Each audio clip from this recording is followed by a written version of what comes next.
Halo, datang lagi di channel Kode 187. Pernah nggak sih kalian membayangkan orang yang seharusnya memberikan rasa aman justru menjadi ancaman paling nyata di dalam rumah? Hari ini, kita akan masuk ke dalam sebuah labirin gelap dari sebuah tragedi keluarga yang sangat menyesakkan dada. Ini bukan sekadar cerita tentang emosi sesaat, tapi tentang dendam yang dipupuk, luka yang tak terobati, hingga keputusan fatal yang menghapus satu garis keturunan dalam sekejap mata. Persiapkan mental kalian, karena detail yang akan saya bagikan mungkin akan terasa sangat nyata.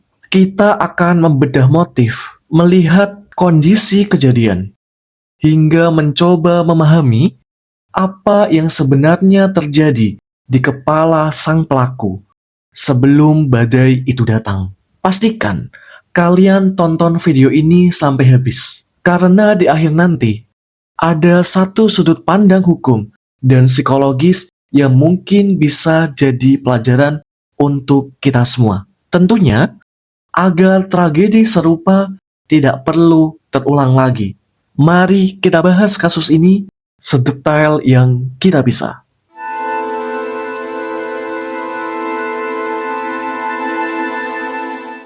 Cerita ini bermula dari sebuah rumah yang seharusnya penuh tawa anak-anak. Julius dan Norviana sudah membangun rumah tangga selama 7 tahun, tepatnya sejak 2018.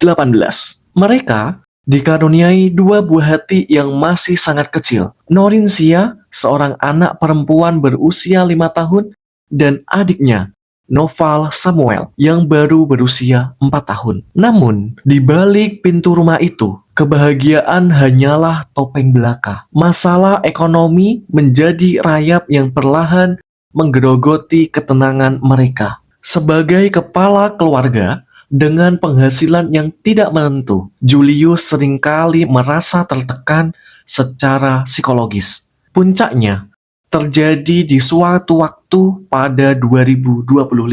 Terjadi sebuah kesalahpahaman yang sebenarnya terlihat sepele bagi orang luar, namun menjadi pemantik api besar bagi Julius. Saat itu, Julius berniat membeli alat pendulang emas untuk memperbaiki taraf hidup mereka. Namun, Norviana menggunakan uang tersebut untuk membeli peralatan dapur. Bagi seorang pria yang merasa harga dirinya terinjak oleh kemiskinan, tindakan istrinya dianggap sebagai bentuk pembangkangan. Cekcok hebat pun pecah. Dalam kemarahan yang meluap, Julius sempat mengambil parang dan mengarahkannya ke Norviana. Namun, Norviana melawan. Ia berhasil merebut senjata tajam itu meski tangannya harus terluka karena goresan besi panas yang tajam.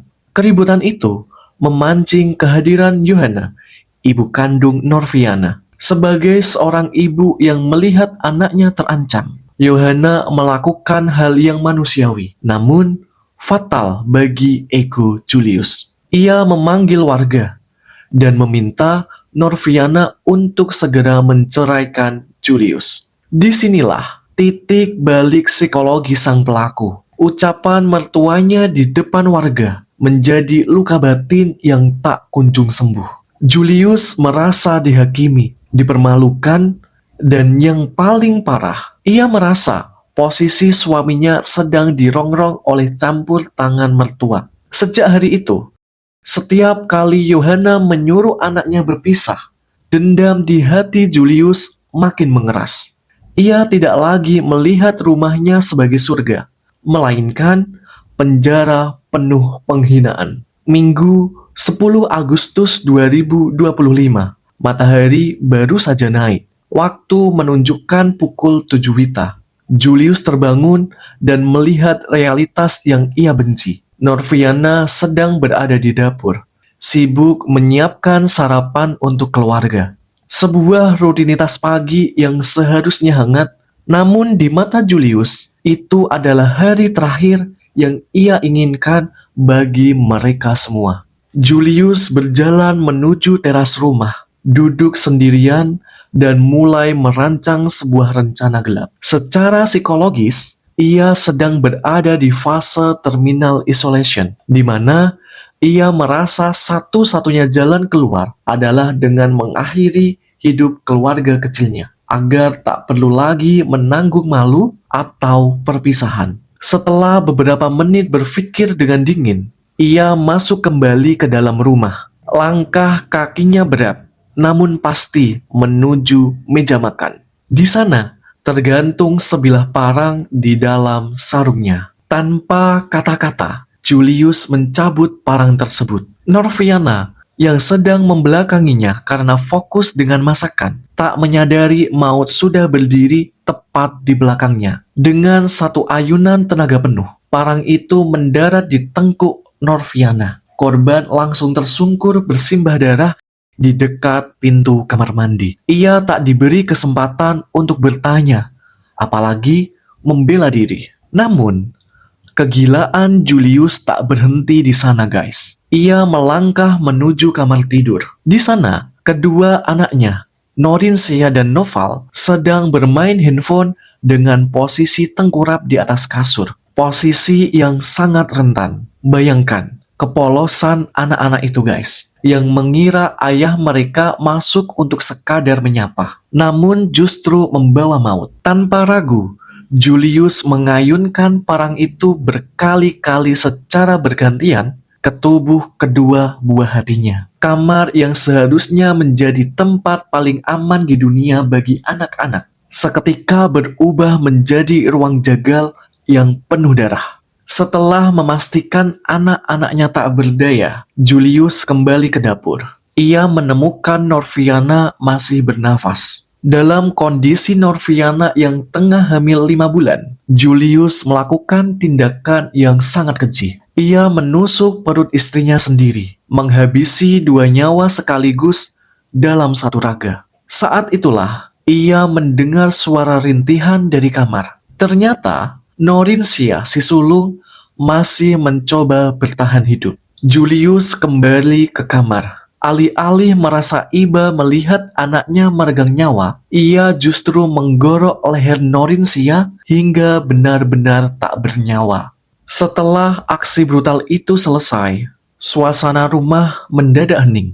Julius kemudian mengumpulkan semua tubuh anggota keluarganya di satu titik di dapur. Ia mengangkat tubuh Noval dan Norinsia satu persatu, kemudian menjajakannya di samping jasad sang istri. Dalam momen absurd setelah kejadian, Julius mencoba mengakhiri hidupnya sendiri. Namun, tampaknya semesta belum mengizinkannya pergi semudah itu. Parang kecil dan pisau dapur yang ia gunakan ternyata tumpul. Ia hanya berhasil melukai dirinya sendiri tanpa bisa mencabut nyawanya. Akhirnya, ia keluar rumah dengan tubuh penuh noda darah, memeluk bayang-bayang kematian keluarganya, sebelum akhirnya diamankan oleh saksi yang bernama Tribowo dan warga sekitar.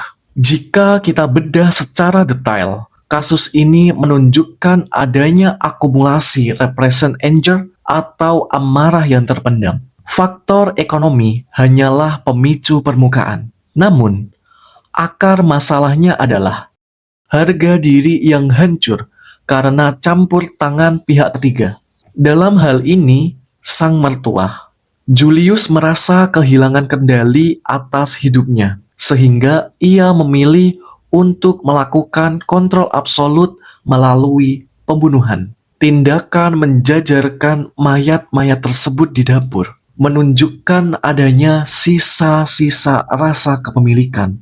Ia ingin mereka tetap bersama dalam kondisi yang ia tentukan. Secara hukum, tindakan ini merupakan pembunuhan berencana yang sangat murni karena ada jeda waktu bagi pelaku untuk berpikir di teras sebelum melakukan aksinya. Setelah melalui serangkaian proses persidangan, Julius akhirnya divonis hukuman mati. Tragedi ini meninggalkan luka yang sangat dalam bagi siapapun yang mendengarnya. Satu keluarga hilang dalam suatu pagi, hanya karena dendam dan ego yang tidak bisa dikendalikan. Norviana, Norencia Julius, dan Noval Samuel, hingga janin di dalam kandungannya menjadi saksi bisu betapa gelapnya hati manusia jika sudah dirasuki amarah. Cerita ini adalah pengingat keras bagi kita semua tentang pentingnya kesehatan mental dan bagaimana komunikasi dalam rumah tangga harus dijaga sebelum semuanya terlambat.